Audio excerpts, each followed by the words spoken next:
little place around the corner from fear. Be there by next year. Where I'm going, where I'll be.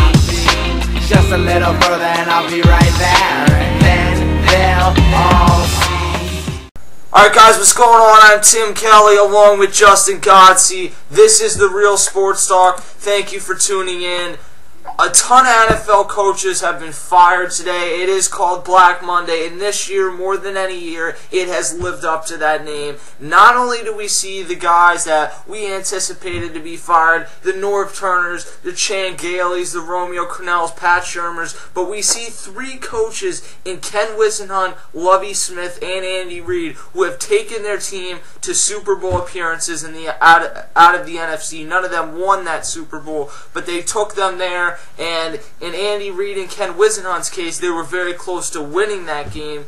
They have all been let go as well. So, Justin, we're going to go through each candidate and basically give our thoughts on the firing. We'll start with your favorite team. Norv Turner let go as the San Diego Chargers head coach. For me, this was obvious. Norv Turner basically said he was going to be fired yesterday in his press conference. And he massively underachieved at building this team, and for the offensive genius he was supposed to be, Philip Rivers sucked the last 2 years by his standards, and it was clearly time to go in a different direction.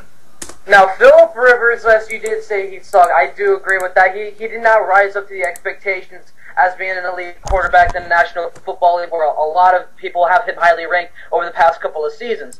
But Philip Rivers, I guess he did his good, promise to, Dean Spanos, who is the team's president and the owner and whatever. He said that I'll play, and he will guarantee that Norv Turner is going to have a good spot at returning to the team next season. Now, Philip Rivers, that was all last year. This season, Norv Turner just totally, I was really disappointed. I mean, this team has let go top-end talent.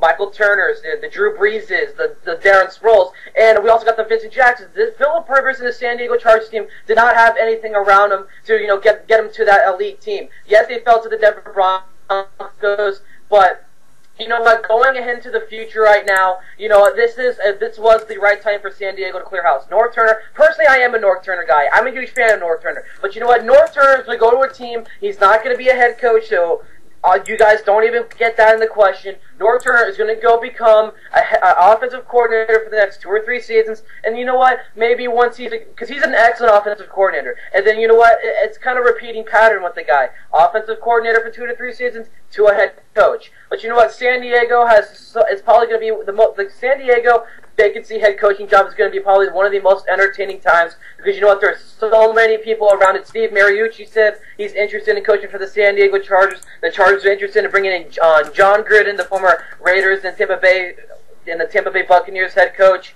You know what, it's going to be really entertaining. Yeah, I think it will, and the Chargers have a very good quarterback to work with.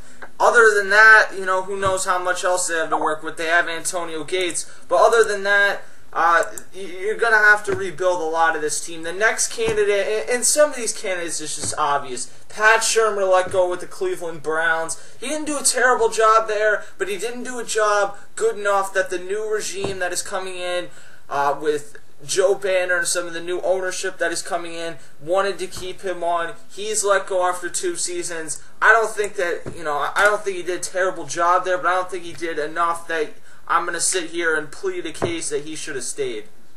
Yeah, Pat Shurmur, you don't know what to, for the Cleveland Browns, you don't know what really to expect out of him for next season, because it all depends on that head coach right now. And, with the rookie and Brandon Weeden and Trent Richardson, I had a lot of high hopes for this team, because I'm a huge fan of, putting a lot of pressure on the rookie talent, Trent Richardson and Brandon Weeden, but you know what? They didn't get the job done. And, there's a lot of big candidates out there to get that head coaching role in for the Browns. The Browns are a team that we've heard the names Chip Kelly, Nick Saban. I would be surprised if the Browns don't end up with a very good head coach after the season. Chan Gailey let go from the Buffalo Bills. A lot of people were never high when they hired this guy in the first place.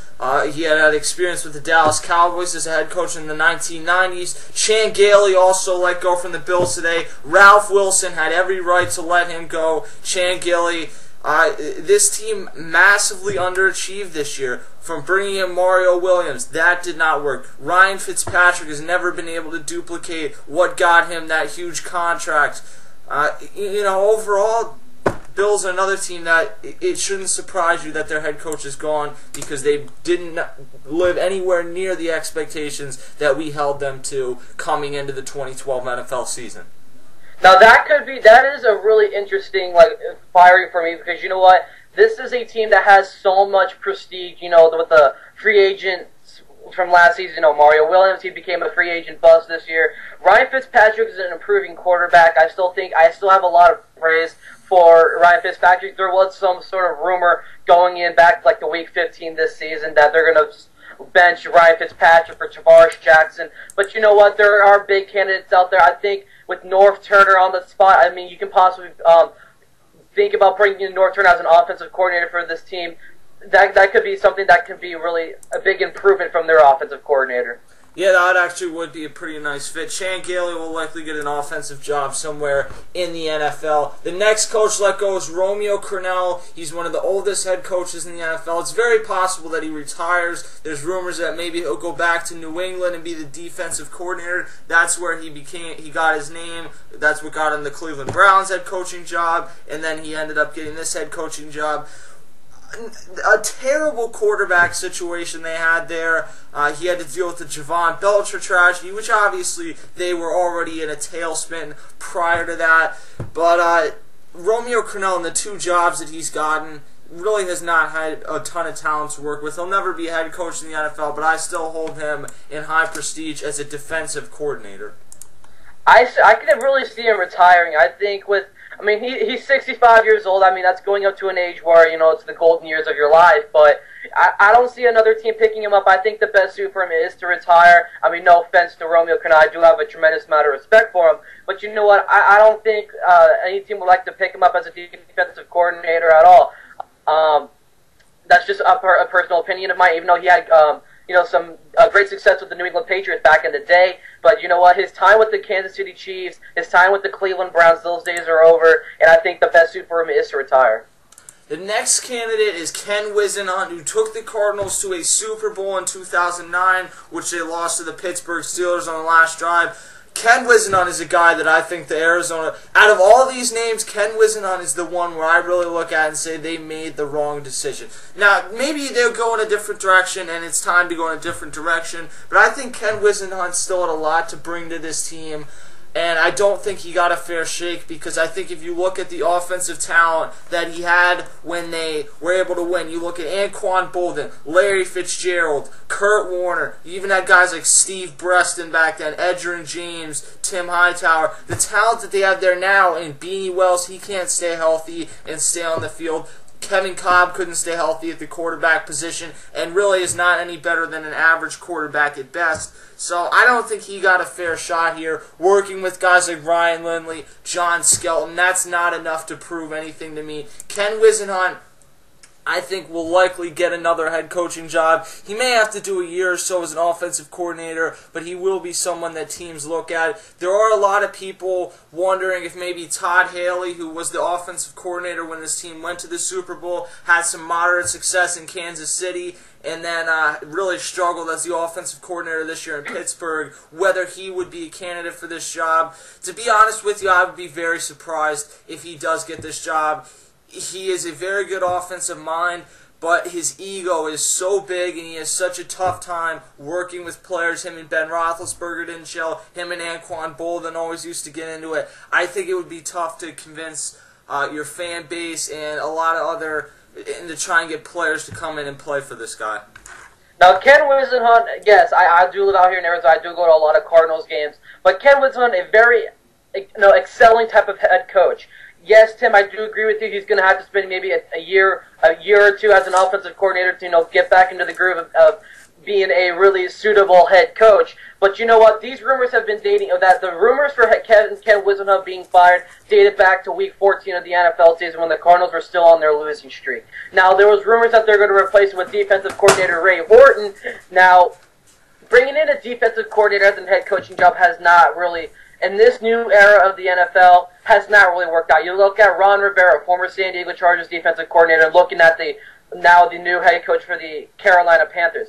I'm not a huge fan of this. I think that Ray Horton should remain the defensive coordinator for the Arizona Cardinals because, you know what, this defense, you know, there's rumors right now that this defense is not even happy. Darnell Dockett is so mad right now, and you know what, he said he would like to return, but you know what, from what was reported, that his tone of voice in his saying that I want to return was not the greatest, you know, tone of voice. So, you know, Ken Wisenhunt, he will latch on. You know, I see a favorite for getting Ken Wisenhunt is your team, Tim, the Philadelphia Eagles. I think with the way that, you know, the quarterback is, you know, Ken Wisenhunt's position. Because, you know what, you have good quarterbacks with the Philadelphia Eagles. You got the building of Nick Foles. Michael Vick is not going to be returning next season because he doesn't want to restructure his contract. Could be listening to trades. You know what? I really like how if Ken Wisenhunt does go to the Eagles, he's going to take over and help Nick Foles get a little bit better. I like this. That could be a good suit for him.